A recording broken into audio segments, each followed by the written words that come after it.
If white immigrants can come to this country 50 years ago with nickels and dimes and no education, and come here and pool their little nickels and dimes and no education, and set up little stores, develop these stores into larger stores, develop this into an industry which creates job opportunities for whites. Since Lincoln was supposed to have freed the black man 100 years ago, and today the black man, according to the government economist, has spending power of $20 billion per year. We feel that with the black man spending $20 billion a year, not setting up any businesses, not creating any industry, not creating any job opportunities for his own kind, he's not in a moral position to point the finger today at the white man and tell the white man that he's discriminating against him for not giving him a job in factories that he himself set up.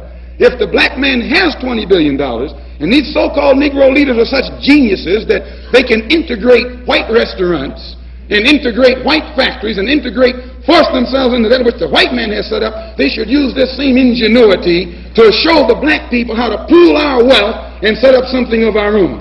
And then we won't have to force our way into his anymore. One more thing I would like to point out concerning what he said about 125th Street.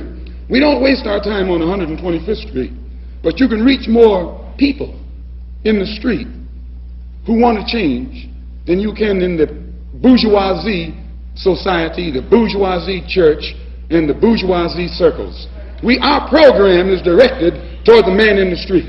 So we spend our time in the street, and what we do with that man, instead of trying to change the white man and your mind and make you accept us, we change the mind of the black man and make him accept himself. And as soon as he accepts himself, he'll solve his own problem. He won't be trying to force himself into your factory and into your bedroom and into your kitchen.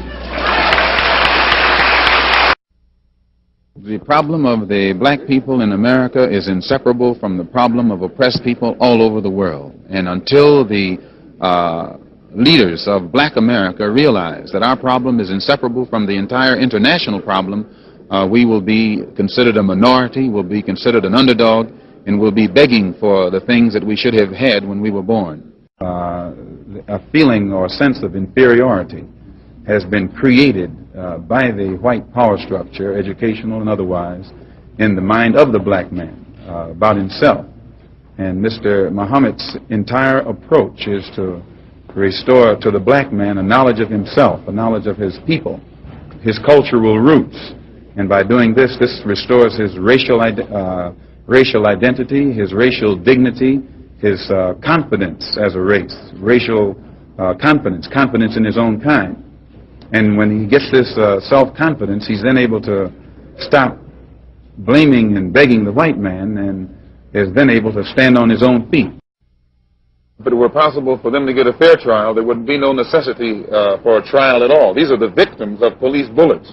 And you don't take the victim in court as a criminal. You take the one who shot the victim in court. And it is the police who should be on trial. The white man doesn't even come into my attitude. Mr. Muhammad teaches us to love our own kind and let the white man take care of himself. For a white man today, sir, after kidnapping millions of black people from Africa, stripping them of all human characteristics and relegating them to the role of chattel or cattle or animals, commodity, merchandise that could be bought and sold at will, and then 100 years since the Emancipation Proclamation, using every type of deceptive method to further us into slavery, called second-class citizenship, I think that it would take a whole lot of nerve for white people today to ask Negroes, do they hate? Any leadership that teaches you to depend upon another race is a leadership that will enslave you. Any leadership that teaches you to depend upon another race is a leadership that will enslave you. They gave leadership to our foreparents, and that leadership made them slaves. But we have decided to find a leadership of our own to make ourselves free men. Our great scholars, having passed through the colleges, the universities, have thrown away the blessed record. Babylon did it. Assyria did it. France under Napoleon did it. Germany under Prince von Bismarck did it.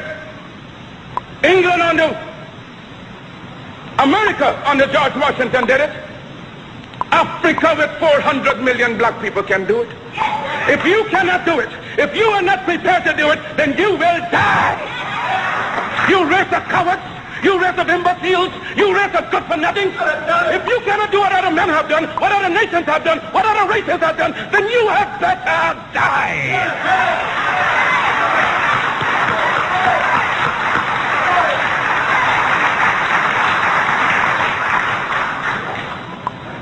Can we do it? We can do it. We shall do it. We have prayed to God for vision and for leadership. And He has given us a universal vision. A vision that will not limit our possibilities to America. A vision that will not limit our possibilities to the West Indies, but a vision that said there must be a free and redeemed Africa. Christ the crucified, Christ the despised. We appeal to you for help, for succor, for leadership. When you endeavor to carry your burden up the heights of Calvary, when white men scorned you, when white men scorned you, when white men spat upon you, when white men pierced your side out of which blood and water gushed forth, it was a black man in the name of Simon the Syrian who took your cross and bore it up the heights of Calvary. And now that we are bearing our burden, it being so heavy, we just ask that you just help us on up the heights. Oh yes, the cause is grand, the cause is glory. Surely we shall not turn back. Oh, sail on, sail on, sail on, oh mighty ship of state, sail on until the flag of the red, the black, and the green is perched upon the hills of Africa. Because the time has come for the black man to forget his hero worship of other races and to create and emulate heroes of his own. We must canonize our own saints, create our own martyrs, and elevate the positions of fame and honor black men and women who have made a distinct contribution to our racial history.